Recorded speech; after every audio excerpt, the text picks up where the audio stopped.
कभी सोचा है कि जिन्हें हम कालों के काल महादेव कहते हैं, जिनका ना कोई शुरू है ना कोई अंत, उन्हें भी कोई श्राप दे सकता है? आज हम पौराणिक कथाओं के कुछ ऐसे ही दिलचस्प पन्नों को पलटेंगे और जानेंगे उन श्रापों के बारे में जिनके नतीजे वाकई हैरान कर देने वाले थे। तो सवाल यही उठता है कि ये कैसे मुमकिन है। ये एक ऐसी पहेली है जो हमें सीधे उन कहानियों की दुनिया में ले जाती है जहां हमें पता चलता है कि कर्म और नियति के नियम सिर्फ इंसानों के लिए नहीं बल्कि देवताओं के लिए भी उतने ही मायने रखते हैं। तो चलिए इस रहस्य को समझने की कोशिश करते हैं। हम उन कहानियों में उतरेंगे जो ये सवाल उठाती हैं कि क्या देवता भी कर्म के बंधन से आज़ाद हैं। ये कथाएं हमें ईश्वर के एक बिल्कुल अलग, एक मानवीय पहलू से मिलवाती हैं। तो हमारी पहली कहानी जुड़ी है भृगु ऋषि से और एक ऐसे श्राप से जिसने हमेशा हमेशा के लिए महादेव की पूजा का तरीका ही बदल दिया। चलिए जानते हैं कि कैसे एक ऋषि के गुस्से ने पूजा की एक नई परंपरा को ही जन्म दे दिया। तो हुआ यूं कि महर्षि भृगु एक बहुत बड़े मिशन पर थे।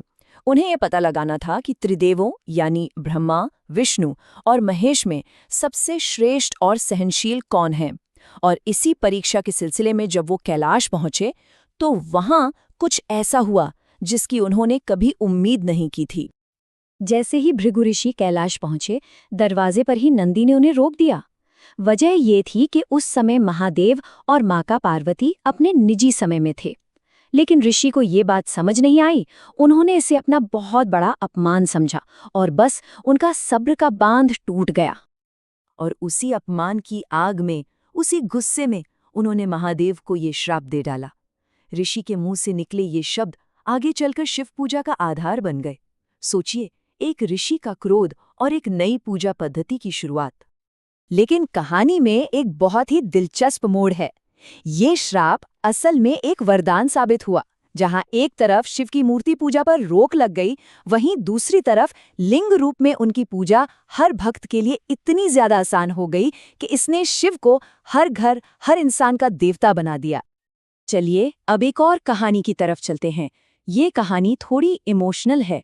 ये कहानी है ऋषि कश्यप की और एक ऐसी भविष्यवाणी की जिसमें एक पिता का गुस्सा और एक बेटे की किस्मत दोनों जुड़ी हुई थीं। ये सब शुरू हुआ सूर्यदेव के घमंड से। जब उनका तेज हद से ज्यादा बढ़ गया तो शिव ने उनका अहंकार तोड़ने के लिए उन पर अपने त्रिशूल से प्रहार कर दिया। अब अपने बेटे को इस हाल में देखकर ऋषि कश्यप गुस्से से भर गए और उन्होंने शिव को श्राप दिया कि जैसे आज उनका बेटा पीड़ा में है, वैसे ही एक दिन शिव भी अपने पुत्र के कारण कष्ट उठाएंगे। और ऋषि का वो श्राप सच हुआ। यही वो श्राप था जिसके कारण आगे चलकर भगवान गणेश को अपना सिर खोना पड़ा और फिर उन्हें एक हाथी का सिर लगाया गया।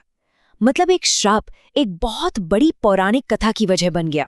हमारी तीसरी और आखिरी कहानी एक बहुत ही पर्सनल झगड़े की है जो खुद शिव और पार्वती के बीच हुआ। ये कहानी दिखाती है कि देवताओं के रिश्तों में भी प्यार, मान मनावल और नाराजगी की भावनाएं कितनी गहरी होती हैं। जरा सोचिए, कैलाश पर सब कुछ शांत है और शिव पार्वती चौपड़ खेल रहे हैं।